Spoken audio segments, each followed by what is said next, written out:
Good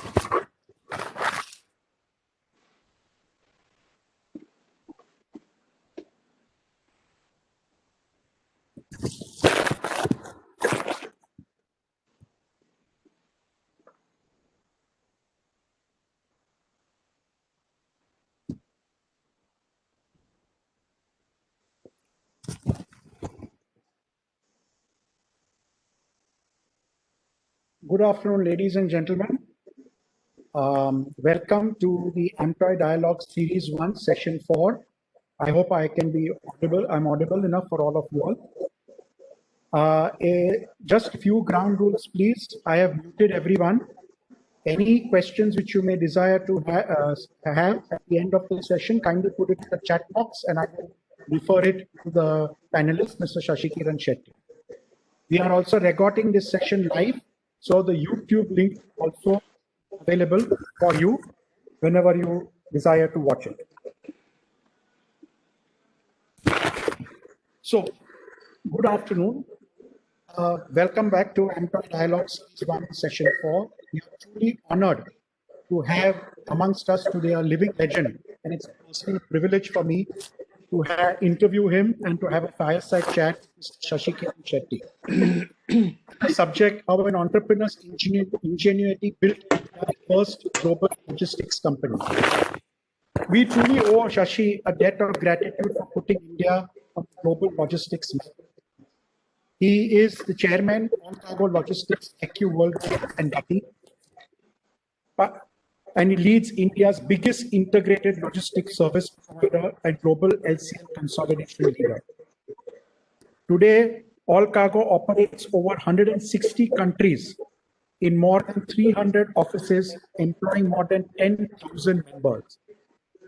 Mr. Shetty has also been appointed by the Ministry of Education, Government of India, as the chairman of the Society and Board of Governors, BOG, of the National Institute of Industrial Engineering, NITI, which was very recent, India's premier and only institution offering postgraduate courses in industrial engineering. He also has been bestowed Belgium's highest civilian award, the distinction of Commander of the Order of Leopold II by His Majesty King Philippe in 2015. The Lifetime Contribution to Freight Award at the Global Freight Awards London, Entrepreneur of the Year in the Services category by Ernst & Young, Global Visionary at the Economic Times Family Business Awards, Global Indian Maritime Personality by the Maharashtra Chamber of Commerce, Industry and Agriculture, CEO of the Year with Best HR Orientation at Asia's Best Employer Brands Awards are some of his other national and international recognitions. The University of Mangalore has also conferred on him with an honorary doctorate for his remarkable professional achievements as well as philanthropic contributions. Shashi's wife, Aarti, is a non-executive director at All Cargo and heads the CSR efforts of the group. His son, Vaishnav, who graduated from Emory University in the USA, now heads All Cargo and AQ Worldwide's digital initiatives. His daughter, Shoka, who is currently studying in Northwestern University in Chicago, will graduate in 2021. Mr. Shashi's brother-in-law, as we all know, is Adarsh Hegde, the Joint Managing Director of All Cargo and Managing Director at Gati KWE. Besides all the work, Mr. Shetty is an avid sports enthusiast and art aficionado, and also is a follower of Sadhguru Jaggi Vasudev. He was in the news, as we all know, in 2015 when he purchased the iconic Ashirwad bungalow of the yesteryear's superstar, Mr. Rajesh Khanna. We truly are honored to have him with us on AMTOI Dialogues today and sharing his story in a short time with us. Before I begin, I would like to add that it is virtually impossible to encapsulate the life of Shashi Kiran Shetty in half an hour, 45 minutes, or even 1 hour. So as a first, AMTOI Dialogues will be doing this in a series of 2 parts. Today, we will deal with the business aspects of Shashi and how he built his global logistics empire. And in the next part, we will deal with the personal side of his life and the people who were with him from day one to make this great story happen. Welcome, Shashi, to the webinar. Please unmute if you can. Thank you. Welcome, Shashi. It's an honor to have you here with us. we have a record number of participants anxious to hear you today. Thank you. Thank you very much, Xerrxes, Shantanu, for organizing this AMTOI Speak. I think it's a very unique and a very impressive initiative started by AMTOI. And I also like to thank the entire AMTOI fraternity, the entire membership and the committee for agreeing to let me speak to you today. And as you know that AMTOI always carries special feelings in my heart because AMTOI revived to me and myself with the blessing of late Captain Srivastava, Chairman of SCI, and subsequently supported very dearly by Mr. Rangnekar. Tushar, me, and a few others have spent some very memorable time in the SCI boardroom discussing about the various strategies. And one of the things I must say that the whole AMTOI logo was designed by my team. And so that's something will always... that is something will always be there. And whenever I see it, it reminds me of those good days. No, thank you very much for that. It's actually a very enticing logo. We use it very proudly. Yeah. And actually, you're just coming back home today. You're not a great speaker. It's almost like that, And I'm so glad that AMTOI is in the right hands. And you guys are doing such a brilliant job and created a niche for yourself in the logistic industry, and the governments and the corridors of power looks at it with more respect. So I'm extremely glad about that. Thank you. Anyway, to say a few things, I don't think it is. I'll just start with if you don't mind. You started from a very, very humble background. You started as from Mangalore, which is not really known that much for its seafaring routes. More or less, Mangalore is known for expats to the Gulf and making success stories there. You come from a town which has created more billionaires than any place else in India. You're one of them now. So tell us a little bit in a very short brief, because we have loads of questions for you on your starting of your journey from Mangalore and how you landed up in Mumbai in shipping. Sure. Okay. Let me just thank all my good friends who supported me all these years in my career. I am always grateful to them, and I'm always happy to help everyone who helped me in the past, and obviously those who are really in need. That's a starting point. The starting point I wanted to make. And the second, obviously, I am not even from Mangalore. I'm 5 kilometers further down south of Mangalore, a place called Bantwal, where I did my graduation, and I belong to a family which was into business. So they were into business, and as I was growing up, unfortunately, the business didn't do well, and a lot of responsibilities fell on my shoulder. Probably I would never have come to Mumbai if our business were to do well. Maybe I would have gone into politics, because a lot of Bunt members are in politics. And obviously I couldn't become a doctor because a lot of our fraternity also into doctors and lawyers. So anyway, that didn't happen for me. So I came to Mumbai looking for a job. One of my relatives gave me a job in a shipping industry, shipping agency company called Sangam Shipping, which was owned by DC Cooper, and subsequently worked for modal transport for a brief while, for 1.5 years. I learned a lot of shipping in that company.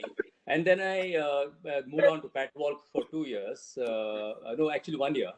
Then I really felt, although Patwalk is a great brand name, but the diversity of shipping I was in ITTS was not available in Patwalk, being a very structured organization. So I ended up in a operations role, and I felt like fish out of water. And after Patwalk I was still very young. I was only 24. So there was no another job for me to take up. So I decided to start my transportation business in the port of Mumbai. And 10 years I ran the transportation business, handling ships, handling containers, handling project cargo, learned the ropes, made some good money, and bought my house in Bandra West, a place called Rizvi Complex. Got married to my lovely wife, Aarti. That was in 1988. And 2000, 1988 and 2000,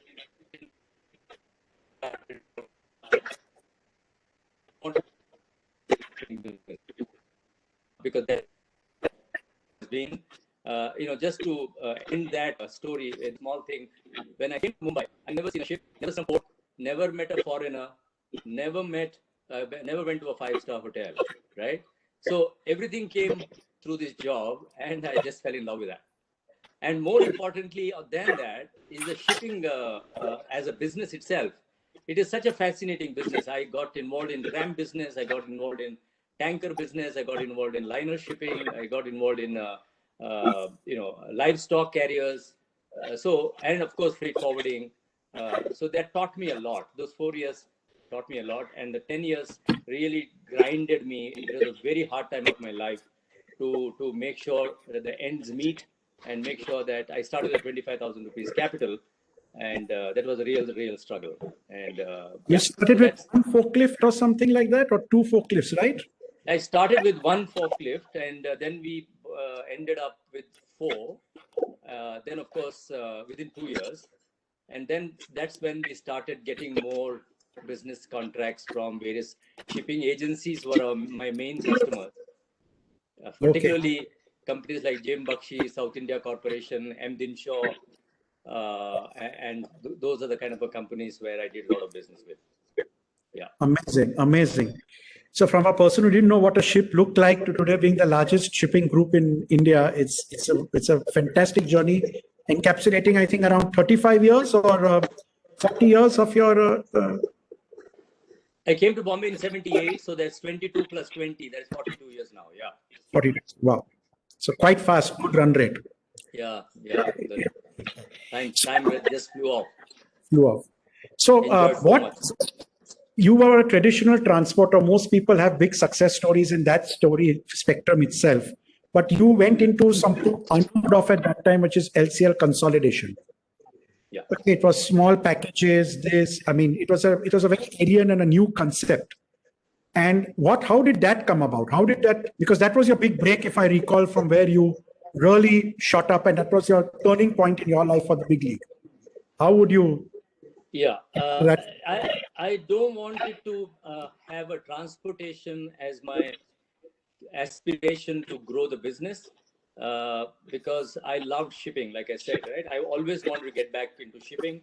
I wanted to own ship one day. That was my ambition, which I realized, but that story didn't last long, because I realized very quickly ship owning is not an easy business, and that is not something for me, and I decided to move out of that, because that is kind of impacting my other businesses.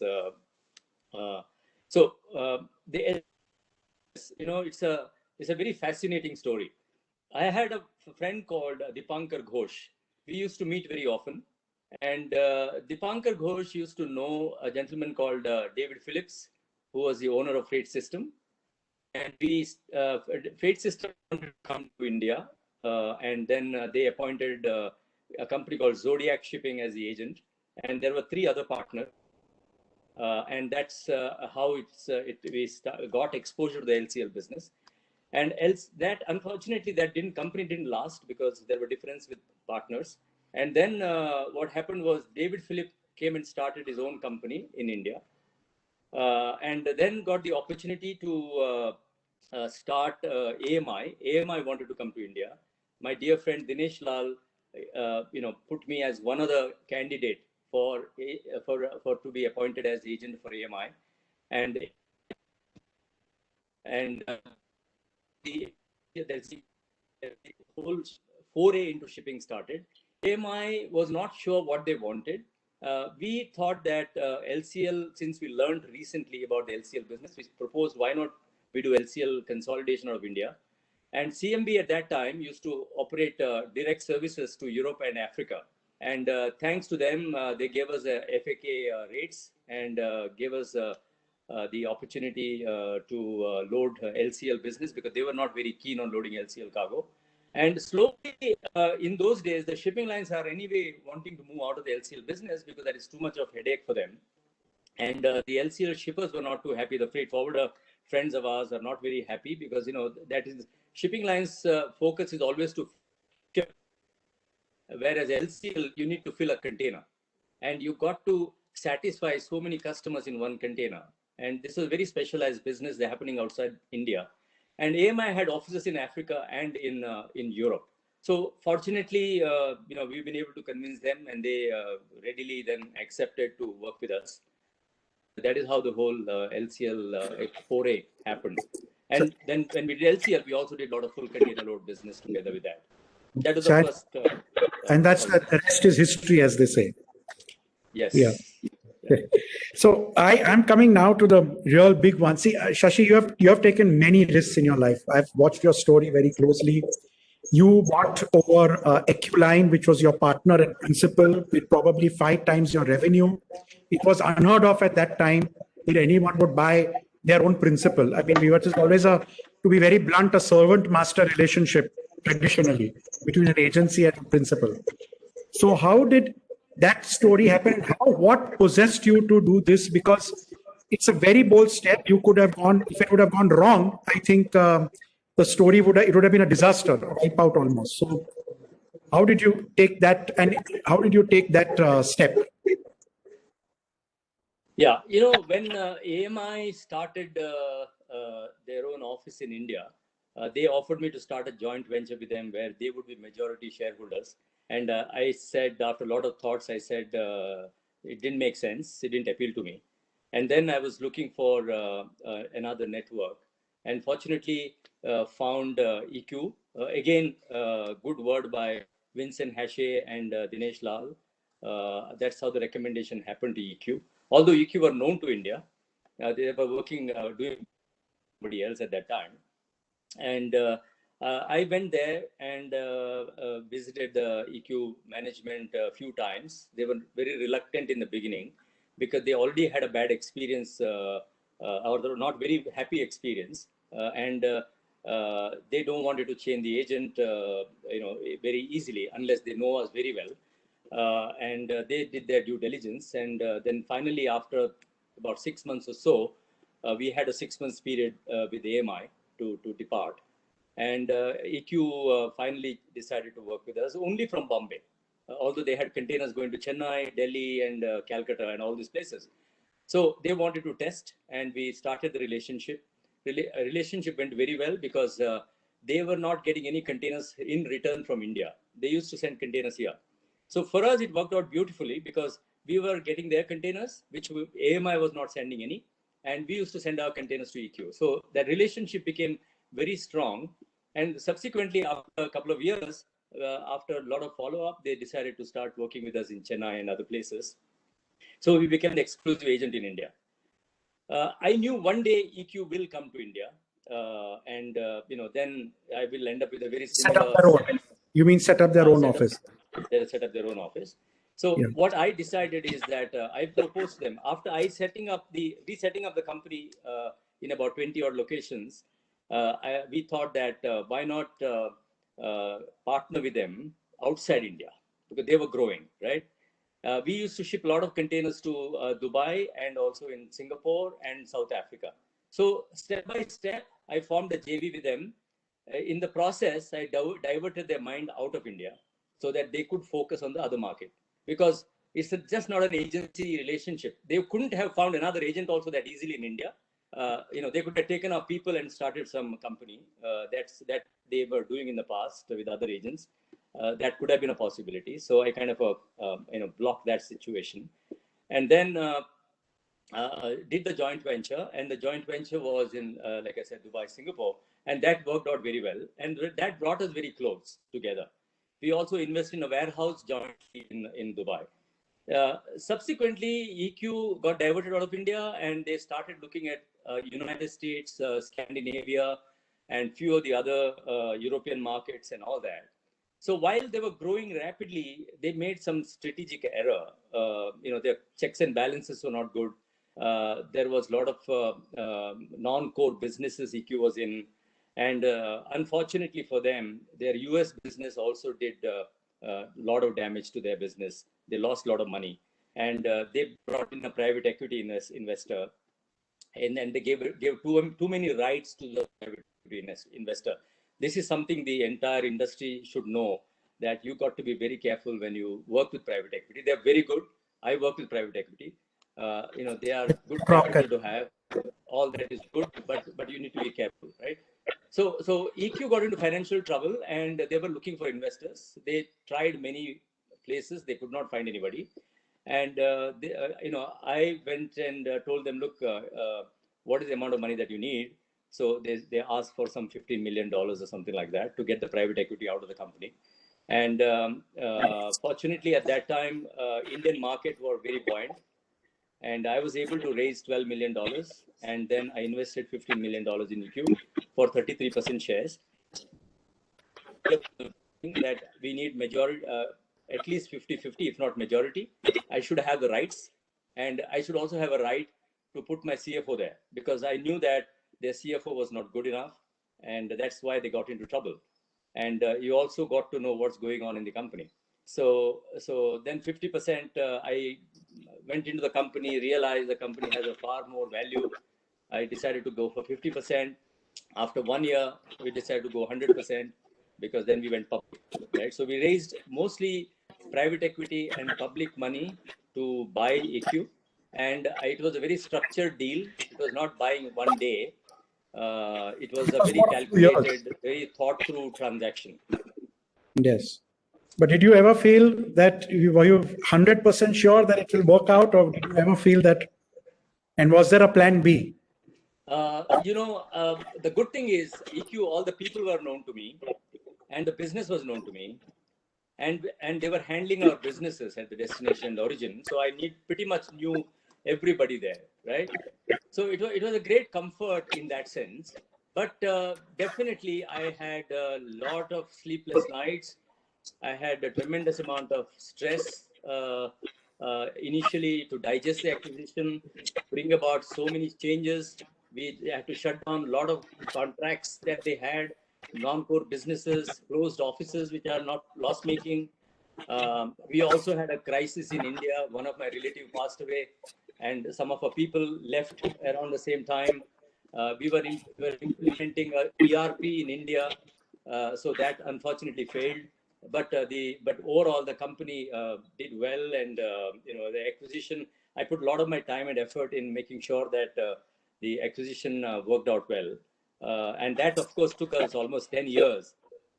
Yes, and yes. on the back of that, then we acquired about another 8 companies. We acquired 3 companies in China. Our American partner, we acquired 2 companies in Rotterdam, our full container load business globally.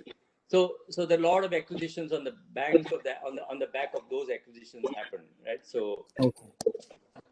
Yeah, fantastic. So this was one of your biggest risks which you took. Any one more risk can you name before we move on to the next, which was like a make or break, or one of the biggest gambles you took, and which actually worked, which it could have gone either way during your.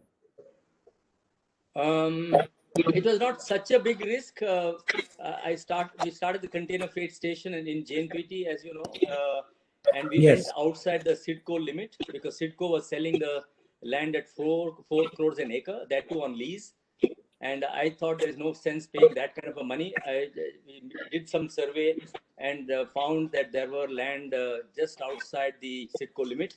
There was one bridge that is connecting, and we made sure that the bridge was strong enough. And then first time when I went there, the entire place was full of paddy fields, and the Agri Sena was very active in that area. So that was a very risky land purchase, and then putting the whole structure without knowing what is the consequences after we develop the facility, right? From the local politicians and the local farmers and all that. So the idea of setting up a CFS, I must be very frank, was to move our LCL business there, because as all of you know, CWC at that time was quite a bit of a bad shape because of the labor issues and transportation issues, and our people had to spend sleepless nights there. My heart was going out to my people, the way they were conditions under which they operated. That is why we built one of the world-class CFS and took all the risk, and that eventually we couldn't use it for LCL, but that was really a blessing in disguise. The ports were congested. The government of India asked all the ports to vacate containers and put them in the CFS. So CFS volume went through the roof just about the time when we were getting it ready. And we were used to store over 10,000-12,000 containers and no place to walk. So that was very, very profitable and very good business. And then rest is history. All of you know the whole town is now full of CFSs and empty yards. And that whole town is so much grateful to me every time I meet them, that I create a lot of fortune for them and jobs for them. Good. That's fortuitous timing as well, and good vision. That was actually one of my questions, that you were one of the first CFS operators private who went in the private sector. Am I right at that time?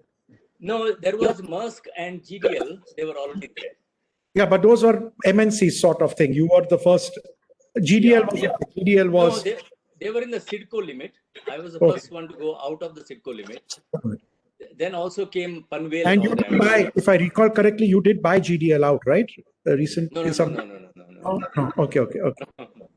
Okay. So GDL is a public company and they have a real operating license. Okay. No, then I'm sorry, I mistook it with the other Mr. Prem Kumar's this company which you bought, the other CFS from Delhi, the owner which you had bought. No, we bought from the Liladhar Pasu and company, their land, which we bought just opposite our CFS, and then we developed that one. Now that is the one which is operating. Our first CFS now we turned into warehousing complex. We're building 700,000 square feet warehouse there, A-grade warehouse. Fantastic. Now my next question before we open the floor, just last two questions before we open up the floor. There are a few questions in the chat box as well. You were in your 42 years that you have been there, there must have been several setbacks as well. So, but you have obviously prevailed on them. Can you name at least two setbacks which were really, really hard and which were do or die situation, and how you got out of that? I don't think I ever had such a setback. Yes, there were some setbacks in my ship owning business. That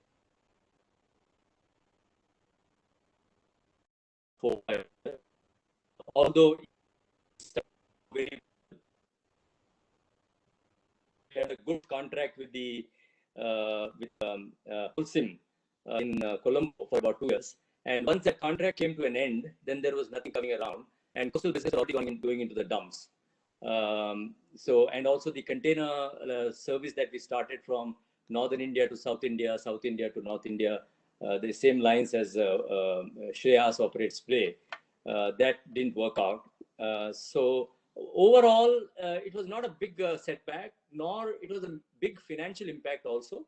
Probably we're broken even, but the effort was far too much. So that's the reason I lost my heart in that business. And more we are looking into asset light businesses and real estate related business, warehouses and CFS and ICDs. Okay. Other than EQ, NVO and contract logistics. Yeah. So actually, that was my next question. What is your idea on the future? It is now people are moving off from asset heavy industries to asset light. I think you have also shed some weight in your heavy lift transport division, etc., which is a very asset intensive company. I think, Shashi, do you have two devices on? Because my voice is echoing, I think, in this thing. I don't know. Yeah, that's much better. Yeah. Okay. No, I think you've muted yourself. You can unmute.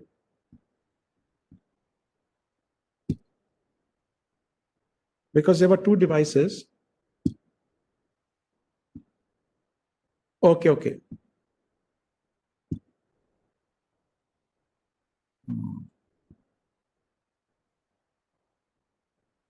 You will have to unmute. I'll just put a request. Yeah, now you can unmute. Yeah, that's much better. Yeah, sorry. So you know, you have shed some weight in the heavy lift transport division as well. I'm aware of that, and it's an asset intensive. What is your advice to entrepreneurs for the futuristic, in the future? What should our ideas should be for the next 5 to 10 years? I can give you one advice. If you want to scale the business, you know, it is very important to have not to mix asset heavy and asset light business, because asset heavy business has a very different DNA and a very different mindset and very different skill sets that are required. Okay, and asset light business is a service business, you know, and it can be a professionalized business. You know, and for both to happen, you need to have a scale. So I think, you know, our industry is very, very fragmented, and a lot of entrepreneurs in our business. So that's why it's probably difficult business for scaling up, unless the one follows the route what I adopted of acquisitions. And acquisitions has its own inherent risk, and it has its own inherent It doesn't work for everyone. It doesn't work for everyone. Yeah. So you know, for sustainability standpoint, if you want to professionalize the business, then one obviously is a scale, and your business need to be always well capitalized, right? And the third thing obviously is you need to bring in technology into play, right? Whether it is your own technology or partner with some of the startup companies, work with startup companies as one of the investors, early investors. If there is a strategy, if there is a strategic fit, is my recommendation. The other side, if you want to get into a capital intensive business, then build a business where you allocate your time, because capital intensive business, you always need entrepreneurs to be on the ground, you know, managing day to day. You can't delegate it and make things work, because the environment is very difficult, right? So this is something that not only in India, unfortunately our experience is also the same.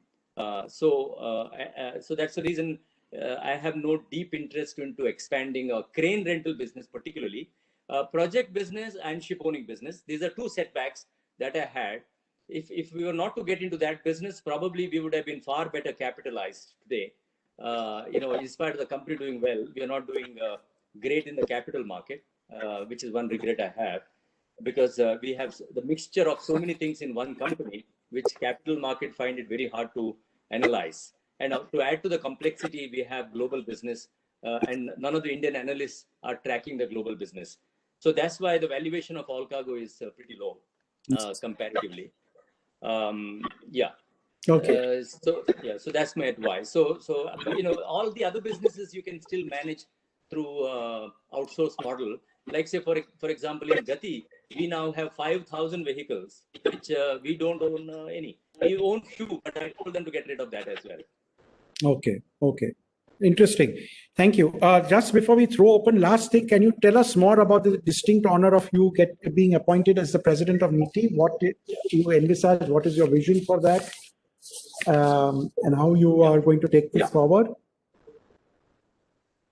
You know, MITI came to me as a real big surprise. They had put me in the board about a year ago, but I didn't attend a single meeting because some reason, the lack of communication. And I had told them, look, I just don't want to be a member, because as a member, I can contribute very little and I don't have the time for that. I had told them, if there is a leadership position, you let me know. Then I may be interested, because I'm always interested to head an educational institution.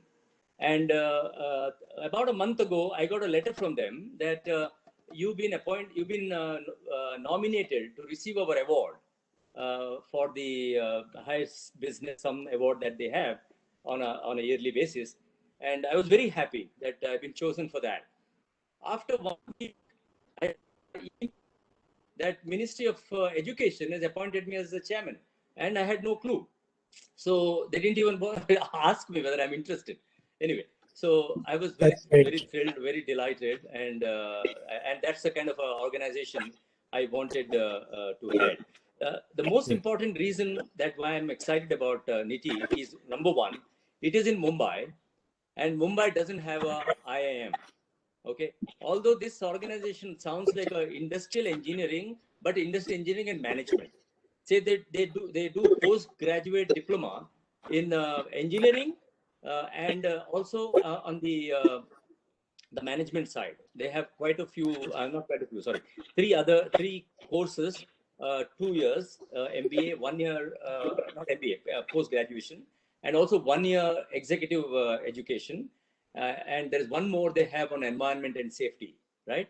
And I felt all these three things are very relevant to the logistic and supply chain industry, particularly the industrial engineering, which teaches you very high degree of process improvement and process management, right? And which is very relevant to supply chain and logistic industry. And honestly, I'm telling you, I'm extremely thankful that I've been put there, because our industry can really benefit from this institution. I'm appealing to all of you through this forum that please go to the campus and start looking at hiring some of the brightest of the bright people. They churn out. They have a student strength of 1,200 altogether. They also do about 25 students are doing PhD. You could actually hire and in the campus and bring them into your organization for change management, productivity improvement, because that is the name of the game.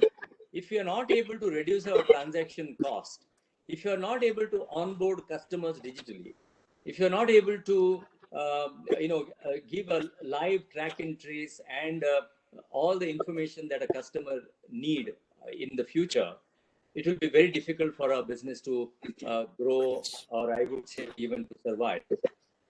Very important that you bring those kind of talent, and our industry is starved of talent. And this organization, of course, you are familiar with. There are many other organizations as well, but this is now ranked among the 12th in the country, and it's the only industrial engineering institution.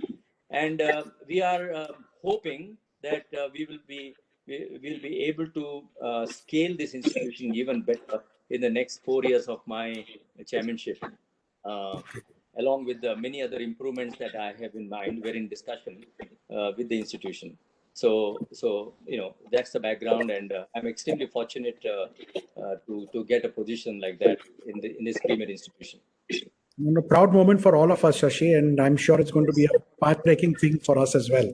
Thanks to you. Thank you. I really hope. I know that industry always feels proud about me and many of our colleagues who have done well. And our industry is so much coexist, and we support each other. And we have such wonderful relationship in this industry.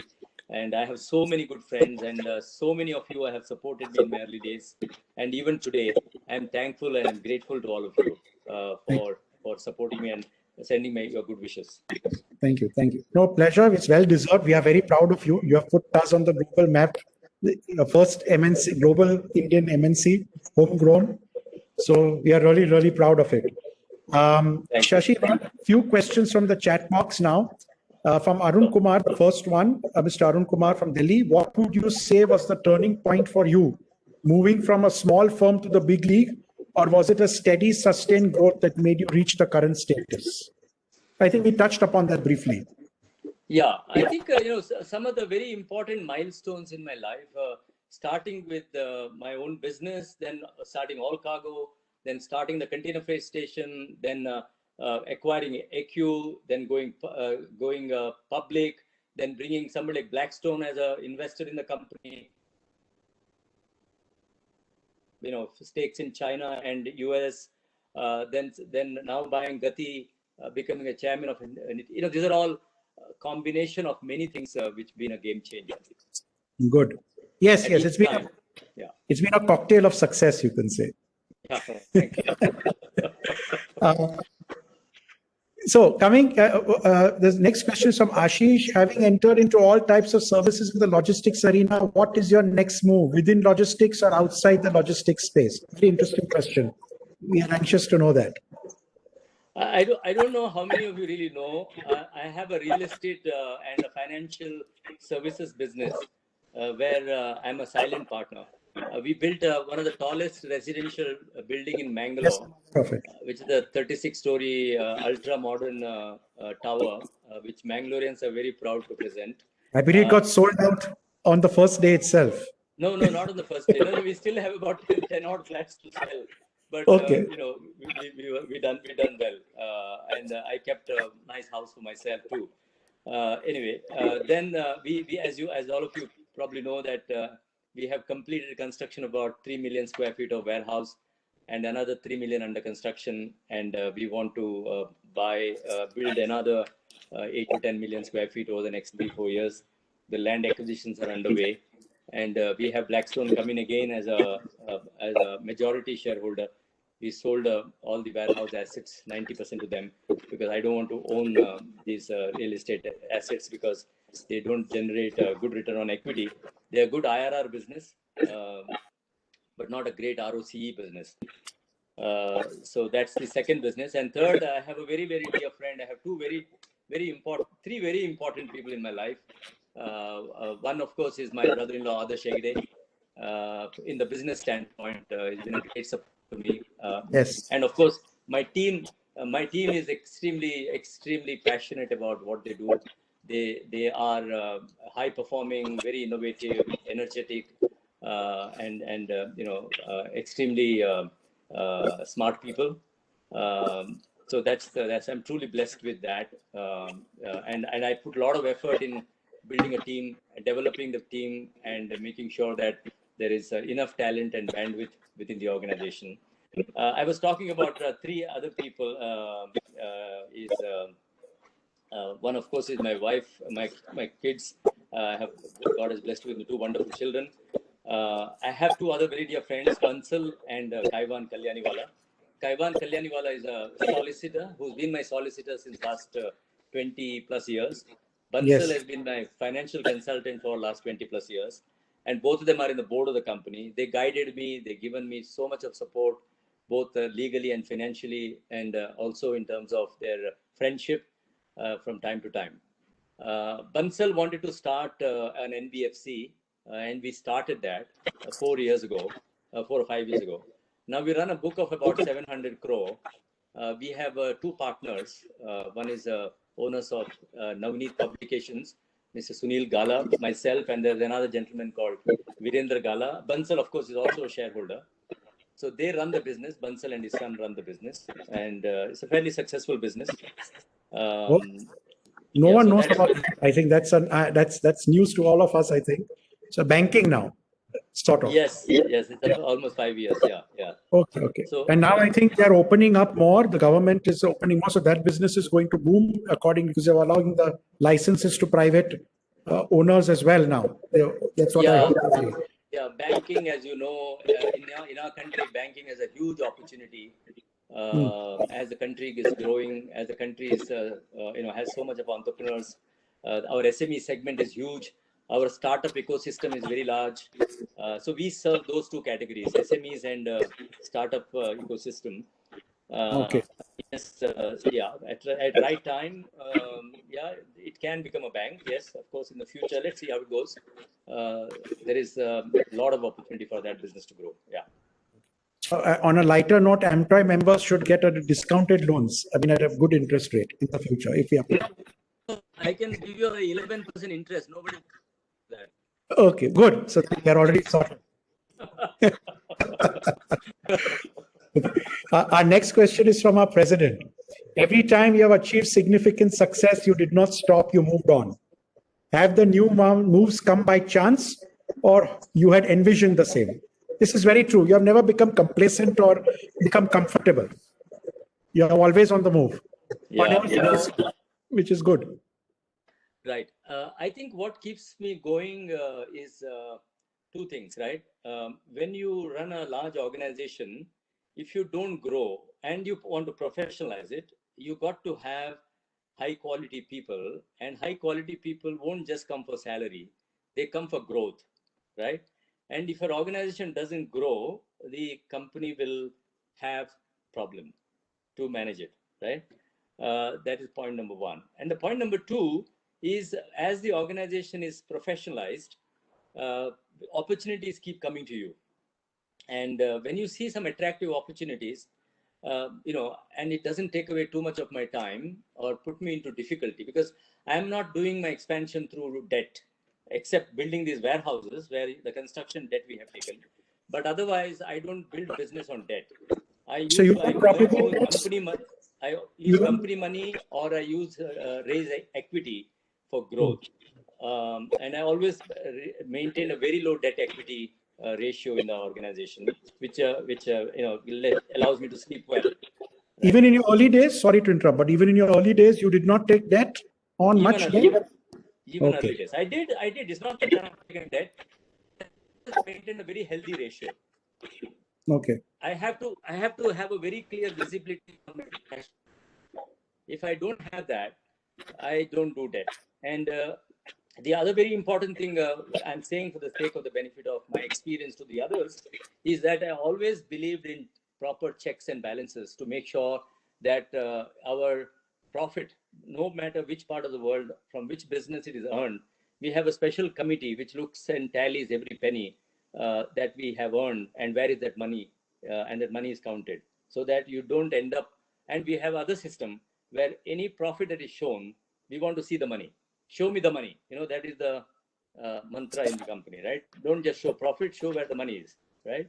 Correct. And a strong internal audit system, high level of compliance.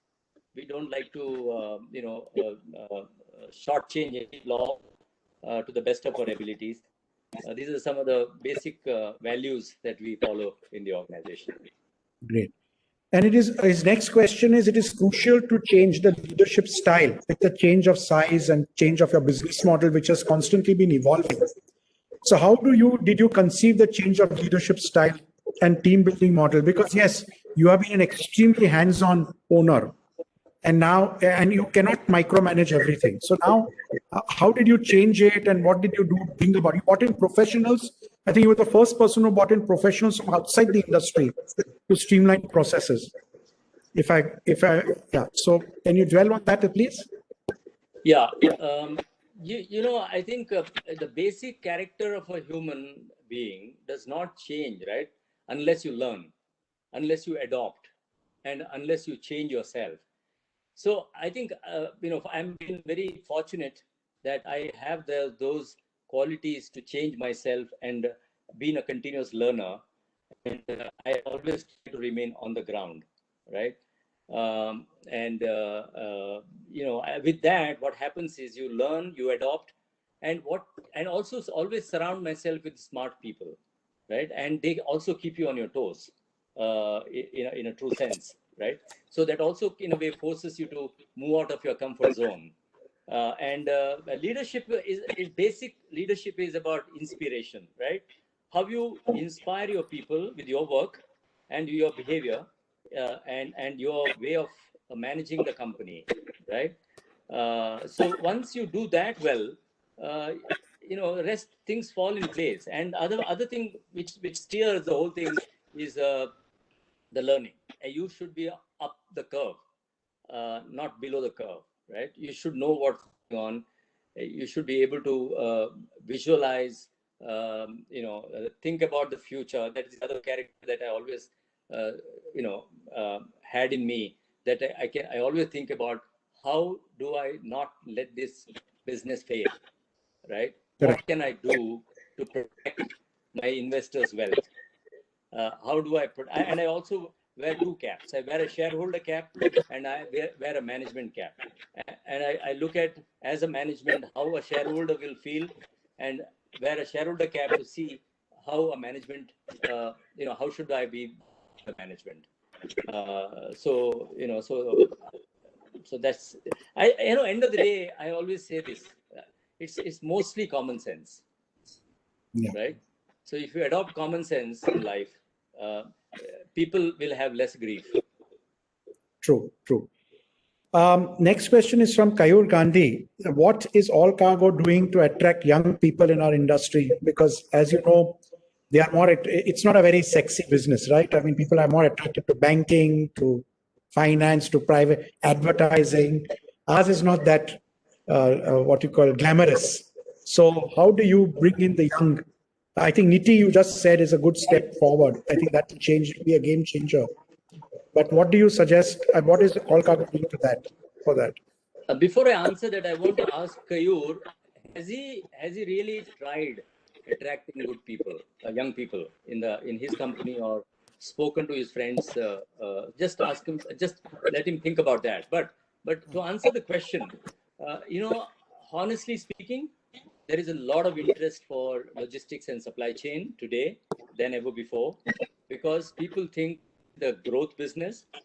People think that logistics will be a game changer in the future in the country because of the last mile, first mile, last mile, mid mile transportation. Companies will continue to outsource their inventory management to third party professional players. There's a lot of cargo will move into express transportation.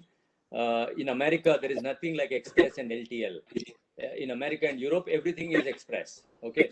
So in India, a small percentage of LTL business moves in express. There's a big market which can be converted into express.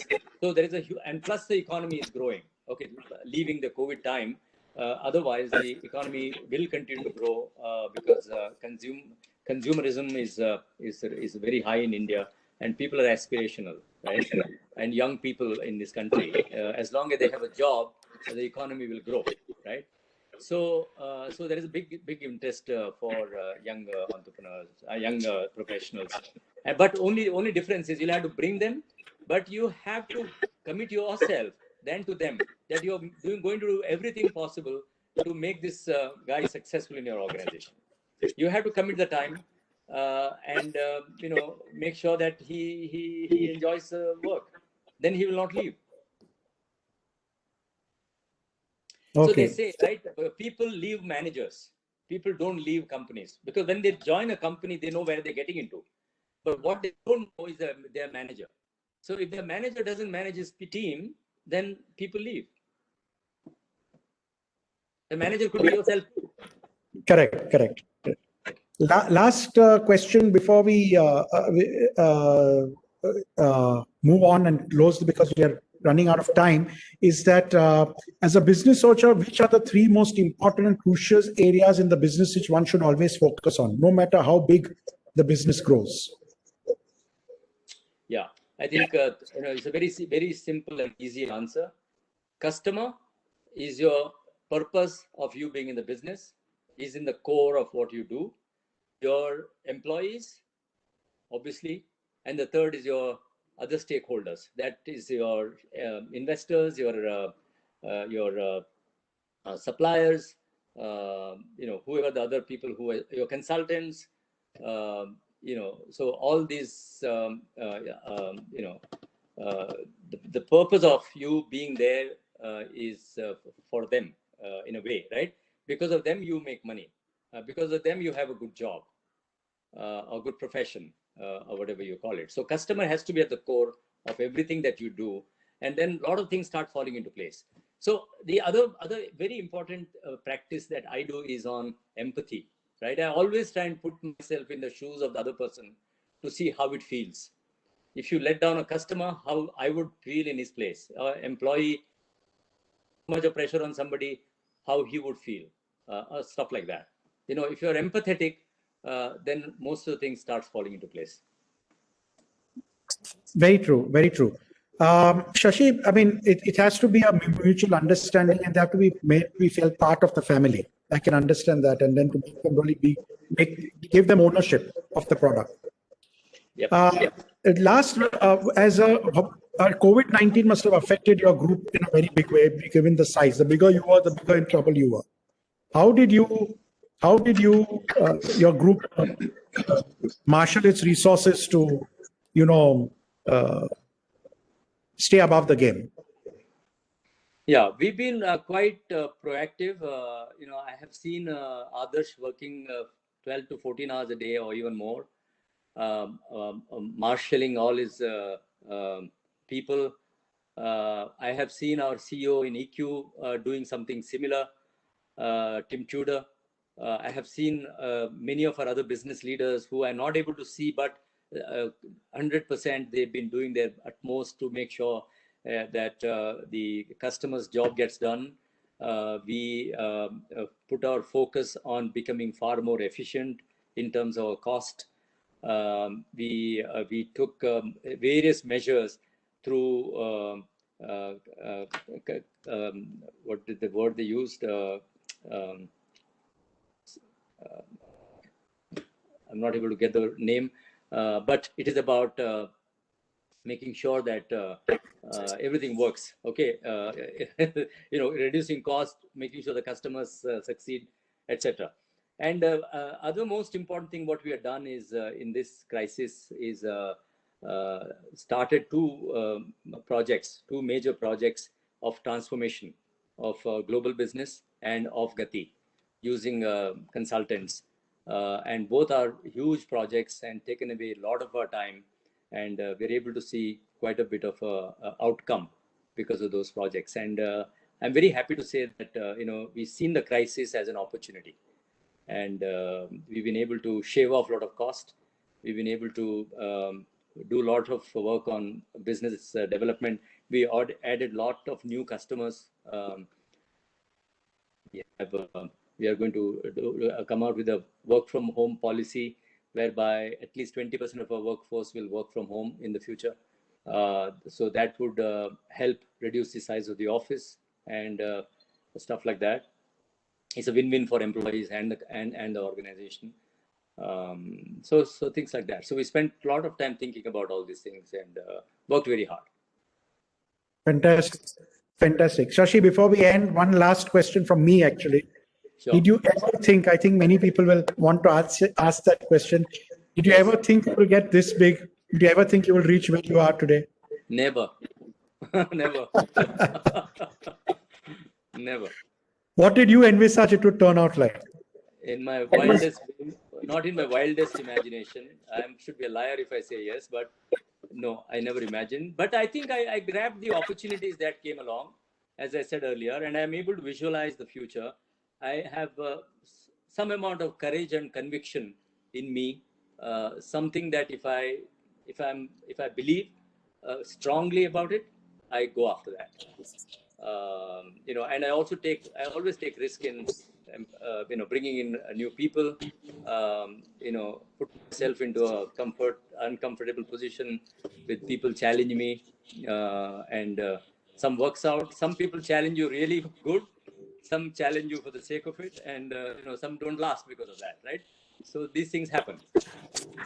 Okay, great. Thank you so much, Shashi. It's been an invigorating session. This is only part one. Part two will be even better when we dwell on your personal side and your people who are with you from day one. I would thank you very much once again. I would request our President, Mr. Shantanu Bhatkamkar, to give the closing remarks. Over to you. I'm grateful. My first employee just got retired last year, and in one of our other facilities. And my second employee, he still works in our CFS business, and they are still very important people, and they participate in all our family functions and pujas and all that. Fantastic. I think that's what's been you have carried your people with you on your journey. Yeah. Over to you, Mr. President.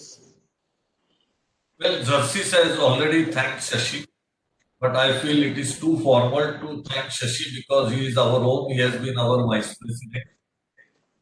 What I would like to share is when the stalwarts were looking for a joint venture in their own company, or they were looking for selling company, Shashi went on and bought the biggest consolidator. That much ahead of time Shashi has been. One award, Shashi, you I think not shared with Xerrxes is you are on the wall of fame of Triple FAI and only one amongst three people. So Shashi is also popular in Triple FAI and very much on the wall of fame of Triple FAI. Well, when someone achieves so much, he motivates you and you always like him to call him your friend. So all of us consider Shashi as a friend, and as much as we are proud of Shashi as an outstanding entrepreneur, he is equally a good human being. And in the next session, we will see the human side of Shashi. So with this, I can say I must thank all of you for participation. Thank Shashi and Xerrxes for making it possible, and I think I look forward to have you all for the next session. Xerrxes, are you announcing the time and date? I will check up with Shashi's schedule and then we'll put it out to our members again, Shantanu. See, after another 10 days or so, I guess, if Shashi's okay and if schedule permits. Sure, let's discuss that. Yeah. Shantanu, you are the one who initiated the conversation. I must say, I was too crowded at that time with the problems that we were going through in Gati at that time. So that's why I couldn't commit you a date. And then fortunately, then subsequently, Xerrxes got in touch and all that worked out. I'm glad.